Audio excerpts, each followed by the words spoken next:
Hello all, I'm Stacy the Blackfeather Intuitive and welcome to Divinely Decked, Tarot and Oracle readings done Stacy style. And today I am so freaking excited. I know this deck has been out for a while, but I just got it. It's been on my list to grab. And so I know that there are a lot of people who have this deck. There's probably 1,000,001 reviews out there on it, but I am a huge Ciro Marchetti fan and I'm just so excited. So I thought I would do an unboxing and unveiling. You get my first impressions. And I will tell you that I have a number of Marchetti decks. I have the Oracle of Visions deck. I have the Gilded Tarot. I have the, Sacred Dreams Oracle, Sacred Dreams Tarot. I think it's called Sacred Dreams. Oh my God, I used it for like years and years and years. Like, I just freaking love it. I've got another one over here. Tarot Decoratif. I mean, I've got a ton of them by him. So when I saw that this was out and they had a little sale on it, I thought, okay, I need another deck like I need a hole in the head. But you know what? I'm just going to go ahead and do it. So let's take a look. Of course, it's a really solid box, which I love. It is US Games. So, you know, we always kind of know what to expect with a US Games deck. It's pretty standard in its cardstock and things of that nature. But I've been noticing lately that they are kind of upping their game a little bit with their presentation. Not that their presentation was bad, but here we are. So, of course, this is Ciro Marchetti, written by Lee Burston. And let's check this out. Oh my God, I'm so excited. You know, I spent a summer in Rome and in Italy, and Rome and Verona. And a lot of the imagery reminds me of that. I kind of traveled all over. I spent some time in Venice. And so when I get his cards, it almost sort of puts me in that mode, back in that summer, back in the day. So it comes with a really beautiful, very thick tarot guidebook. That's kind of cool. Usually with his decks, I don't feel that I need to, to tap into this energy. But here he talks about the structure of the tarot deck, how to read it, talks a little bit about fortune telling versus divination, best uses, finding symbols. Let's see if he does any, combining cards, reversals. Okay, and he doesn't give any spreads yet. But then we have the major arcana and the minor arcana. He's got a black and white. It's a very quality book. You know, the pages are great, but no color images. Let's just see if he does spreads at the back of the book. Yep. Couple of different spreads and readings. That's pretty typical, I would say, of what he does. And he gives kind of an example of the spread.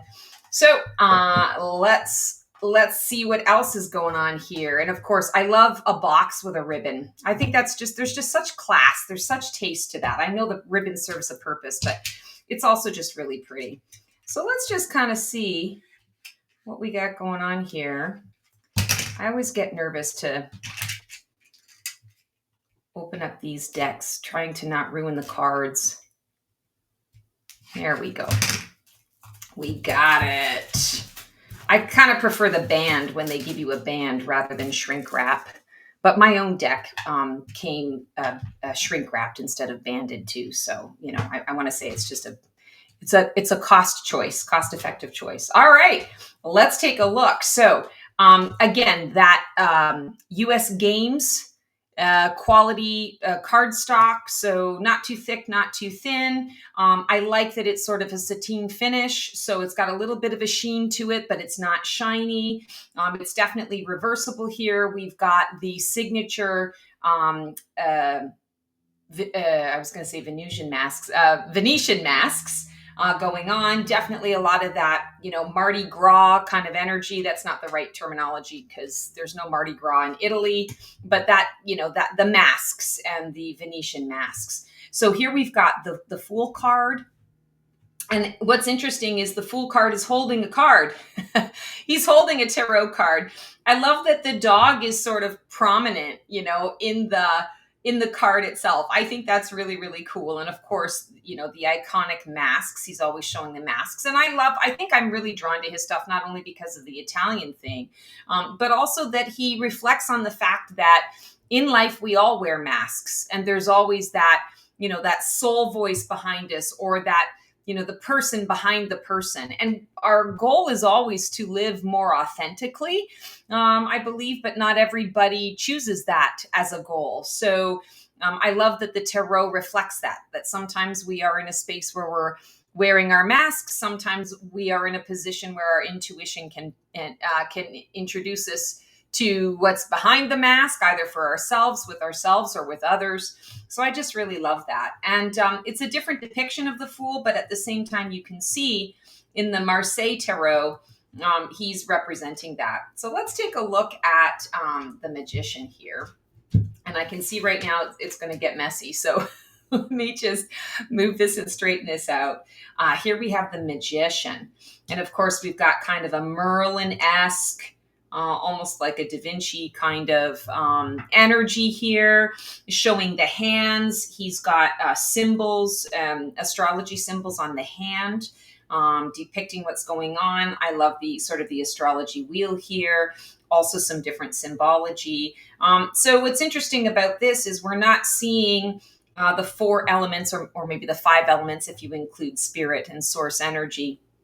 We're not seeing that depicted so obviously here, but we are seeing it in the symbolism. We're seeing it in his hands, being reflected in his hands. And, energy healers, Reiki people, that the hands are the portal to all of that. So that's where he's doing the alchemization. He doesn't need a pot, to stir and mix it all up. He's got that energy within him.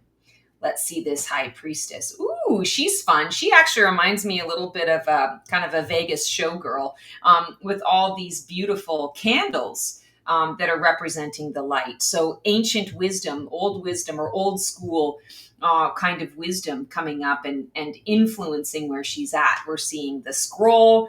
We're seeing the moon cycles being reflected here at the bottom of the card rather than at the top. There is a hint here. It's pillars, but it's actually curtain rods here. And I think that's great. And she's also holding something that looks a little bit like the Strength card to me. If I'm looking at it correctly, let's see if I can hold that up for you guys so that you can see that a little more clearly. It almost looks like the Lion, the Strength card coming in there. And I think that's fascinating. We don't often think of the High Priestess and the Strength card together. And yet I feel like maybe this is, her blended card, something that she's working on at the same time. She's also got the pomegranates in her other hand. So, sort of indicative of the Persephone energy, as above, so below, that she receives all sorts of information as she's processing. Let's take the Empress, and this is the image of the front of the box, the front of the deck. Sorry, I can't speak. All of a sudden, losing my words. Loving that. This is kind of interesting. It's an Empress that actually reflects underwater. I've never seen an Empress that actually has a fish in it. Normally we see, the forest energy, and we are still seeing forest energy here, but we're also seeing the fish. I just think that's really cool. I like that approach. Here's the Emperor. Ooh, he's a bit darker. I want to say with a lot of that gray, I feel some rigidity coming out of this, coming out of his energy. But of course, the lower half of him, I want to say, is that rigid energy, but the upper part of him is becoming more enlightened. So perhaps it's what's coming into him that is starting to kind of warm him up, give him more information, more energy to be able to work towards. He's got a beautiful gold laurel wreath on his head. So there's definitely victory here. And, that divine masculine energy is pretty clear. Here's the Hierophant. And I'm liking this. He's real world. Like I believe that, because of the realism of his face compared to, let's take a look at the Emperor. Maybe it's just the youth versus I want to say the seasoned energy. But I feel like I'll just move all of these over here a little bit. I feel like I believe this image a little more than I believe this image. This image doesn't feel so real. This image feels real. This feels seasoned. That's really interesting, especially because the Hierophant is one of those cards that took me a long time to sort of connect with. I'm not a particularly traditionally minded person, so finding ways to kind of relate to that and understand that, my inner guide. The Lovers, I love this, and I saw this online, actually, the Lovers card. It's one of the ones that they used to sort of demonstrate what they had available. And what I really love is that Cupid is dangling the heart over them, almost like a mistletoe kind of energy, and they're dancing. And I love this idea of the dance, because Lovers is all about a reflection. And when you are dancing with someone, there are, I want to say, like preconceived steps. There are things that you need to consider. You need to be in step, in tune with your partner. Otherwise, you guys are stepping on each other and, hitting each other in the elbows. And I feel like this isn't a shake your moneymaker kind of thing. There is, I want to say, some, not calculation, but there's some planning, there's some intention in what this is. So I really like that. The Chariot card. So very strong presence here. Lots of the red, indicating a lot of power, willpower, movement forward. We are seeing, the white horse, the black horse, indicating that shadow and that light, or the opposites, right? Bringing the opposites together, seemingly moving together. Of course, very Roman centurion kind of energy. And it is a Cancer card. It's a Cancer sign, but there's not a stitch of water on here at all. So I find that really interesting, that the Chariot, even though it's ruled by Cancer, or Cancer is its card, it represents more of the raw emotion that they might be feeling. Here's the Strength card. And so we've got that beautiful lion coming into the mix. We got some feather energy going on here. We also have, it looks like a makeshift wand, where there's it could be a skull, but it actually looks to me more like a stone. So kind of making a wand, or making a weapon, something to symbolize prominence. And this is interesting because she's petting the lion, but she's standing behind the lion. So I feel that the Strength in this card really represents being protected, source protecting you, spirit animals, spirit guides protecting you, more so than kind of that internal sort of inner child energy, or the ego stepping up to keep you safe. So that's kind of an interesting expression of the Strength card. Here's the Hermit card. And of course, this is my card. This is the Virgo card. I have a Virgo sun. And I love the path, and it's not an easy path. It's a path that you have to be paying attention to. And it is about going within. The focus here is not the Hermit itself. It's the lantern. It's the light. What is the light exposing? And then where will you go based on the light? So you are the light. You're going to bring the light. What will the light reveal to you? Here is our wheel, and I love this. Oh my goodness. So it's like a globe and a compass and an astrological wheel, kind of all mixed in together. We've got a jackrabbit. We've got a little monkey going on here. Always the monkeys in Ciro Marchetti's decks, which I think is great. I like that it's being fueled by the light. There is a bit of mechanicalness, or like innovation or invention that is here. And I feel like that's what happens when the wheel comes into your life and into your world, is it's an opportunity for you to kind of take what is being presented to reinvent yourself.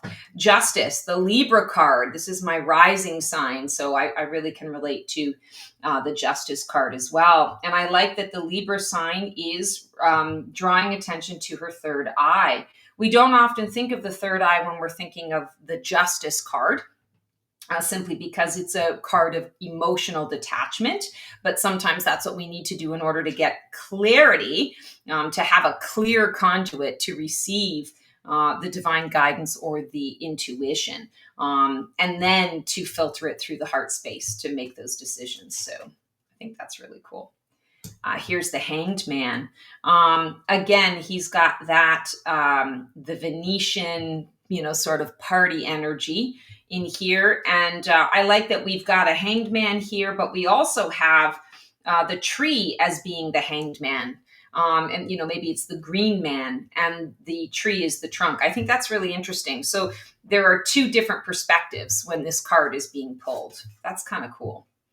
Let's take a look at the death card. Interesting. So I love that the death card in this depiction is with the purple, because it indicates that maybe there's the death of some physical stuff. And in lieu of that, or in what is coming in as a result of that, what is being made room for is more of the intuitive life, the intuitive path. I love that there's a white rose here symbolizing that white spirit energy that's there. Life goes on. Also, a rose has thorns. So there's beauty in it, but that beauty can be fleeting or it can be biting. There are two sides to the coin, so to speak. And that's important. Of course, there is a beautiful angel here being represented. We also have looks like a lobster here. And lobster is usually connected to also to Cancer, crab-like energy and water stuff going on here. And this is actually a Scorpio card, so that makes a lot of sense with what's going on there.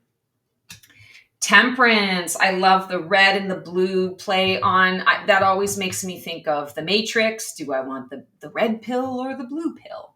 I love that Temperance is the Sagittarius card. So there is sort of a fire quality here, but it's also bringing balance to your adventures, understanding that life is one big adventure and you want to be able to experience all of it, which means that sometimes you have to take a little bit of a time out to align and to sort of regroup, so that you're not either missing lessons, but you're also not missing opportunities that are coming your way.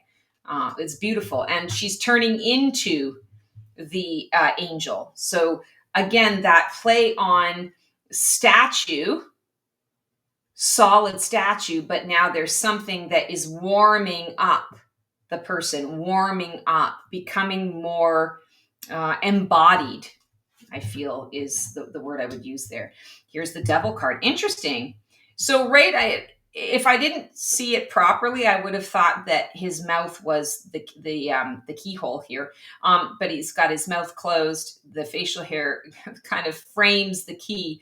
I think that's interesting. The devil, it's the words. What words are you telling yourself? What words are you using? What are your thoughts in your head? What are you hearing from others? Words.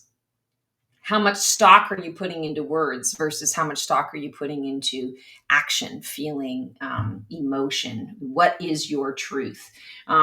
He's not keeping anyone else bound in this depiction. This is him. This is all our shadow work, our addictions, what we're opening ourselves to. Here's the Tower. Interesting. The Tower is the man. Ooh, I love that. And he almost looks a little bit like the Magician. So leaning into that, I want to say that fool's journey, that the Magician starts out in one way and he starts on his adventure, and through the process of the adventure and all of the different cards and what he learns, he's a changed person. He adapts, he grows, he evolves through these experiences that he's got. And so I find that really interesting, that this is sort of what is popping up. I love that depiction. The Star card. Always love me a Star card. And this one is no exception. I love the fantastical building here. So symbolizing that there's foundation that you are able to create something new on. Let me see if I can bring this a little closer. There we go. Don't want to mess too much with that. And I'm loving the blue, all of the blue. High heart chakra is what I'm seeing with this. So manifest and create your vision with the high heart chakra. Here's the moon card. Oh, beautiful. So again, we've got a really ginormous crab coming out of the water. We've got this throne sort of in the sky or elevated slightly above the water. So not in the water. I guess you can't regulate it if you're in it. So the moon is, I want to say, a little bit separate from it. So it has some objectivity, but it's definitely in charge of the tides and the intuition. And I feel like that's exactly what's happening here. And interesting that there's a little doggy here. Of course, the moon always has the wolf. So we've got one wolf and one doggy. I like that. I like the colors in that. The sun. So I'm not always a big fan of the sun card, not the meaning of it. Obviously, who wouldn't want the meaning of the sun card?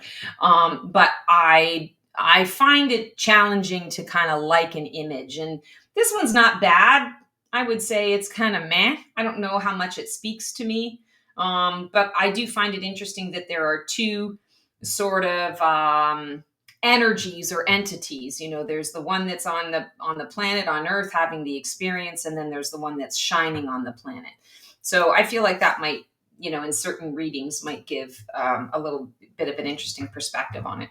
Here's the Judgment card, and this is really beautiful. So rather than a trumpet, rather than the angel calling out and rising people from the ashes, so to speak, or from their coffins, it's kind of like, let me give you a hand.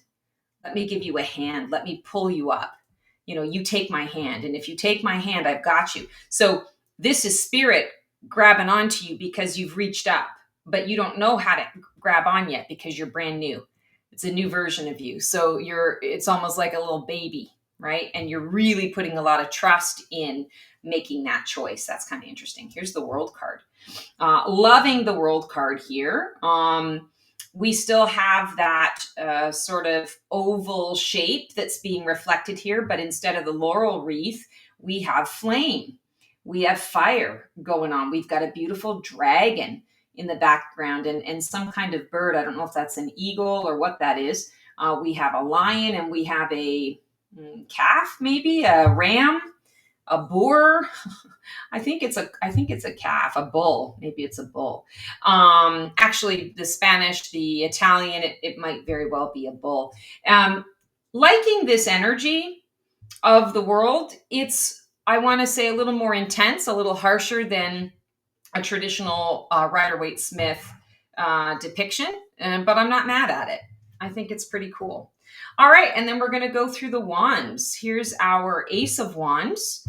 I love this kind of dragon figure in here. It's a little space agey, which is also another thing that I like about Ciro Marchetti, is he always has a little bit of the fantastical coming up, the sci-fi. Here we have the Two of Wands, decisions, choices, the sun and the moon, which path will you take?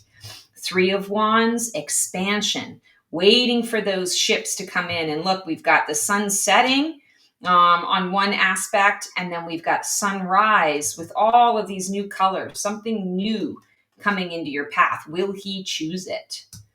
Four of Wands, beautiful, no people, just the birds and the nest. Five of Wands, we've got hints of people's faces, and the primary focus is the wands themselves. I feel that there's something to that, the electricity of it, the tools that you're using to get to where it is that you want to go, the tools for learning how to get there. Six of Wands, victory. I love that this is near the Colosseum. So I want to say it's obvious if you understand the symbolism. Seven of Wands. So this is typically a card of defense. It's kind of like we've got the dragon that is protecting the treasure, and you've got, you know, enemies in the camp. You've got people in the cave. Danger, danger. You know, pay attention. Here's the Eight of Wands. Always that swift release. I like that there's a little bit of other figure in the background, something to work towards. I don't mind the Eight of Wands and that swift release, but I've never understood why a lot of people don't give a more descriptive depiction of what that can mean, you know, the release. Some people have the wands going up, some people have the wands going down. but there's really not a lot of differentiation there. So I like it when there's something a little bit new. Here we have the Nine of Wands, and this is interesting. It's usually that, it's resilience, it's a card of control, it's a card of exhaustion. Clearly, he's been putting some work in, but I actually feel like he's kind of proud of the work that he's done. He's taken a bit of a pause because he's like, damn it, I earned it. This feels good. And yeah, I might have one more wand to go to complete the set, but I'm really happy with where I'm at right now. So it almost feels like a victory. 10 of Wands. So rewards and the burdens that go with it. This is interesting. It's almost like the human figure is sort of faded into the background, disappearing, not the focus, not the purpose of the message of the card. It's the wands that are the message of the card. And we have these, two lizards or dragons in the background. That's kind of interesting. Page of Wands, where we have the lizard in the center here. Knight of Wands, riding a dragon. So lots of that passion and that fire. Here we have the Queen of Wands. I always love a good Queen of Wands card. She's like the badass boss bitch that knows her stuff, doesn't need anyone else to do it because often other people never believed in her. So she believed in herself. And now people respect her. Now people look up to her. She's willing to go ahead and she takes those calculated risks. Here's that King of Wands energy. Interesting that it's not so much the red and the orange. It's now the purple and the red. And so I feel that it's kind of that root chakra all the way up to the third eye chakra, the crown chakra. There's a lot that has transpired to receive that wisdom and guidance. Ace of Cups, interesting depiction of the Ace of Cups. Not my favorite, but I like that it's kind of stormy. You don't often see an Ace of Cups depicted in a stormy way. It's usually a little sunnier, a little brighter. But I feel that the storm is interesting. And in a reading that would shed a different light on the issue or the experience. Here we have the Two of Cups. Oh, and I like that it's the same face. It's one face, two eyes coming together, not a difference in eyes, the same face and two different hands. I like that. Three of Cups, celebration. So we've got the mermaid celebrating with her fish. Four of Cups. That's that. For whatever reason in my brain, I keep wanting to say deployment. It's not deployment, it's delay. Sometimes disappointment. Dissatisfaction in what it is that you're doing, boredom a little bit. And this is kind of interesting. Again, we've got a lot of the representation of the Cancer there. And I feel like it's wanting more out of your home environment, wanting more out of your sort of your nesting, where you are creating the most and where you're being nurtured. Five of Cups. We've got that grief energy. Three of Cups being represented on top of her head, almost like balancing like a crown on top of her head. So some of the crown has come down. It's a beautiful glass that's been shattered, and she's focused on the broken piece. She's not focused on what's around her. Six of Cups. So Six of Cups is another card that I'm kind of like, meh. It's really connected to the past, and they often depict this in childlike ways. I'm not always a fan of that. Maybe I'm bitter. I just didn't have enough joy in my childhood to relate to that. I don't know, but this is a common theme. I know in the Oracle of Visions deck with Cyril Marchetti, he always uses the unicorn, and he's got the unicorn in one of the cards. He's got the unicorn in the globe, the snow globe. And, it's almost like a little menagerie that's here. I do like the kitty cat. And of course I like the bear and the unicorn. Here we have the Seven of Cups, lots of different choice. I like this dragon, all the colors in this dragon. It's in this big bowl. I think that's really cool. And all the cups are kind of a different shape. Eight of Cups. This is that delving deep, walking away. It's almost like, you guys are going to laugh at me. It's like alien abduction, but instead of the mothership, it's the jellyfish. And it makes me think of the pilot episode of Star Trek TNG, Next Generation, with the two jellyfish that were part of the star, not the starship, the star station, right? That's so funny. 9 of Cups, wishes fulfilled. Aw, puppy dog's relaxing. He's taking a snooze. It's a well-earned snooze. That's so cute. Here we have the 10 of Cups. And of course we have, it's a card of evaluation, evaluating where you're at.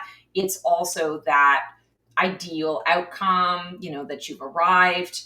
And I love that the dolphins are center stage there. Here's the Page of Cups, that creative energy and flow represented through color. Knight of Cups, seahorse energy. Queen of Cups, King of Cups. Again, a lot of that futuristic energy. Here we have the Ace of Swords. Ooh, we got a beautiful dragonfly. Flexibility, adaptability, land and sea creature. I love that. Air and water. 2 of Swords. Oh, this is interesting. So her arms are crossed. She's holding the 2 swords and her arms are crossed.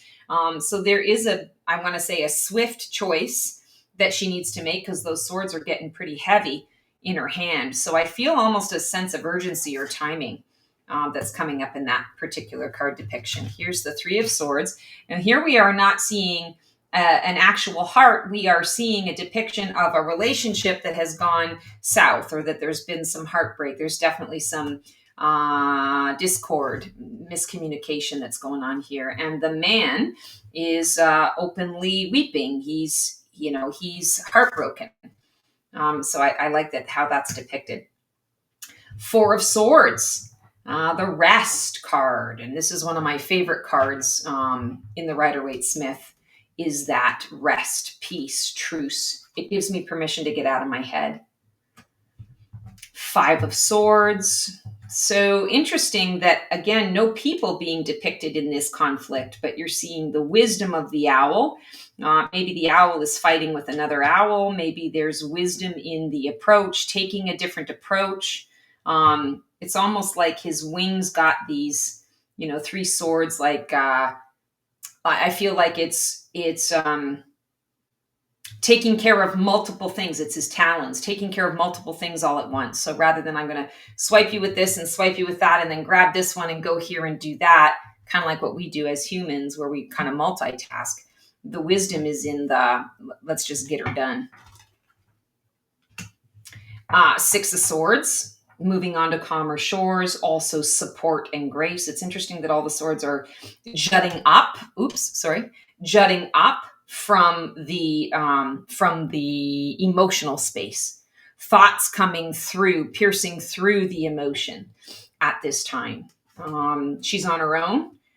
She's in a boat for one, but she's got enough light. She's being guided by the moon, and she feels pretty calm in what it is that she's doing. She doesn't have far to go. 7 of Swords. Oh, I love the raven.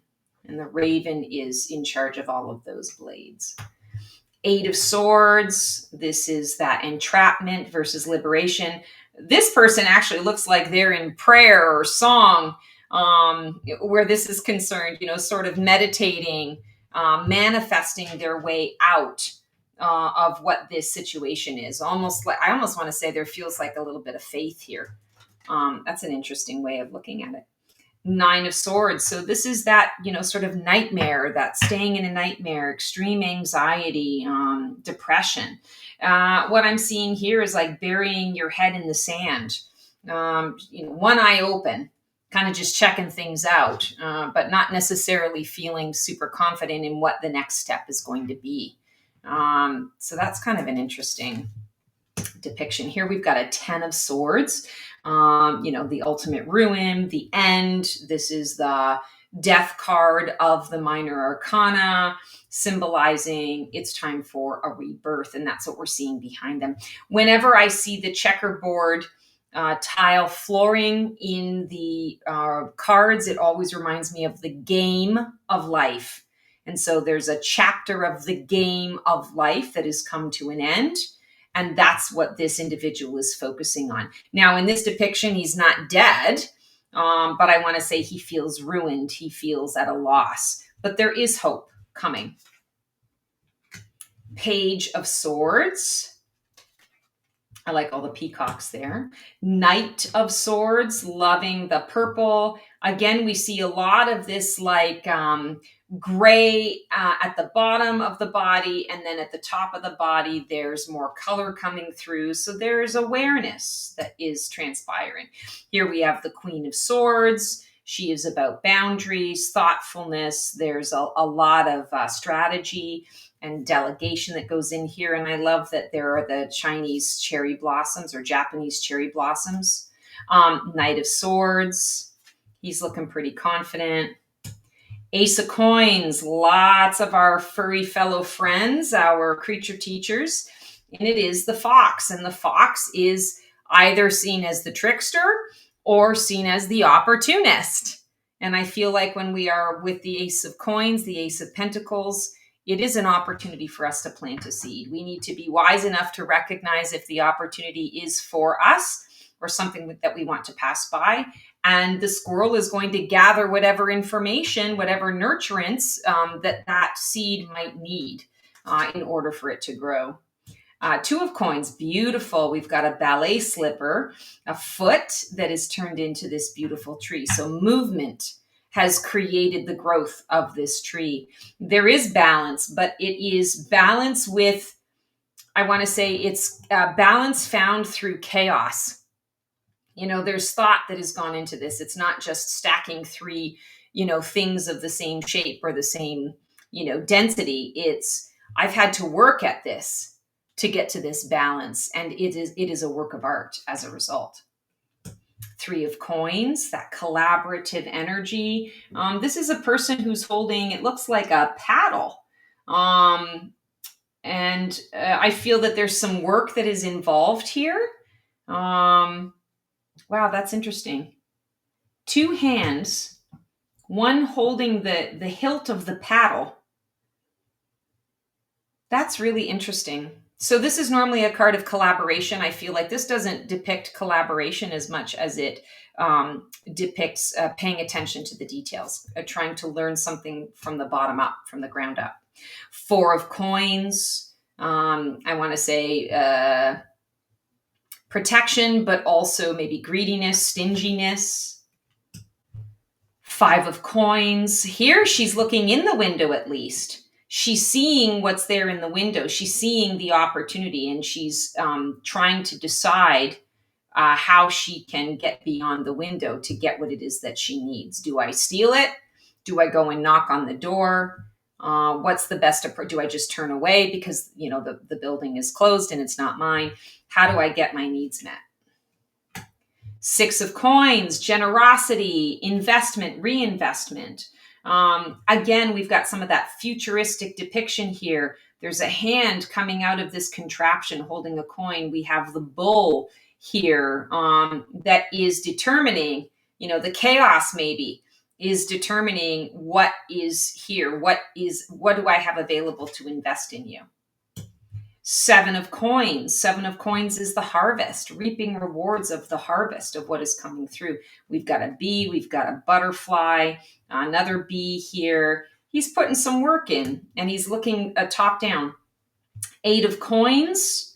So work and effort that's going into it. It's interesting. His eyes are closed. So he's going based on feel, which says to me that it is that mastery journey, that he has arrived at a particular level of mastery where he doesn't need to, it's not helpful for him to see things as much as it's more helpful for him to feel his next steps and his next moves. Here we have the Nine of Coins. Oh, I love this beautiful bird being reflected here. So this is a card of gratitude. It's a card of joy. What's interesting here is she is recognizing that the bird carries the joy. So she's emulating the bird. And it's almost like she hasn't been able to fully embrace or embody the joy that she tried to create for herself. So she's trying to connect with someone or something that can give her that experience. That's really an interesting interpretation of that. 10 of Coins, so legacy, right? arriving at a particular path, having all of your needs met, celebrating that, and deciding what needs to be reinvested. And all of these coins are chained together. So if one goes, they all go. That's kind of interesting. Yeah, that would definitely give me an interesting reading.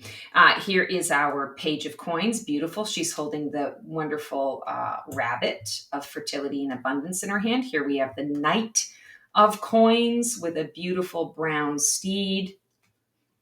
Queen of Coins, represented, of course, in the green for the earthly delights. And finally, the King. Wow. Okay. And in true Stacey style, these actually shuffle very well. I always forget how easy it is, like butter, to shuffle US Games decks. So in true Stacey style, I am going to pull a card on how this deck wants to work with you. If you want to, purchase this deck, and this was something that was drawn to you, this is how, interesting. 8 of Swords. It's going to liberate you from the confines of the traditional Rider-Waite-Smith Tarot structure or system. I feel like it is, and especially with this depiction, like I said, she doesn't look like she's in distress, or they don't look like they're in distress. It looks like they're recognizing, okay, I just need to close my eyes and tap into my power, harness my power to get me out of this situation. Yeah, there are chains here, but I'm not necessarily chained. There are just chains around these swords. So I'm calling in my resource. I'm calling in my help. I feel like this particular deck is going to be excellent for people who are maybe no longer a novice at tarot reading, but aren't exactly feeling fully confident in, getting some really, whacked out decks that require a lot of that intuitional energy. This is going to give you the opportunity to explore and express your intuition, because some of the cards are different enough that it's going to give you a different feeling than the structure, or the basic structure of the Rider-Waite-Smith Tarot. So this is really going to be and also because it's a swords card, it's going to be a communicative deck. I like to watch Mystic Rob. He does a lot of these tarot and oracle reviews, and he talks about having chatty decks. I feel like this is going to be a bit of a chatty deck for anyone who is wanting to and ready to expand a little bit out of the novice energy, or out of the traditional Rider-Waite-Smith, but doesn't want to go too far off of the path in that regard. All right, guys, that is our Divinely Decked for the Marchetti Tarot. I have absolutely loved connecting with you guys in this way. I hope you found this helpful. I hope you enjoyed the experience of the deck. I love doing these things because I love tarot and oracle decks so much, and I just love having the opportunity to share them. So I hope you got something out of this. I hope you guys have an amazing one, and until the next time, transform well. That's our show for today. I hope you enjoyed it. It was great to connect with you guys. Please like, subscribe, and comment for more content like this. And feel free to follow me on Blue Sky for even more content every single day. Can't wait to see you guys next week for another installment of Black Feather Couture, Divining the VIP Life.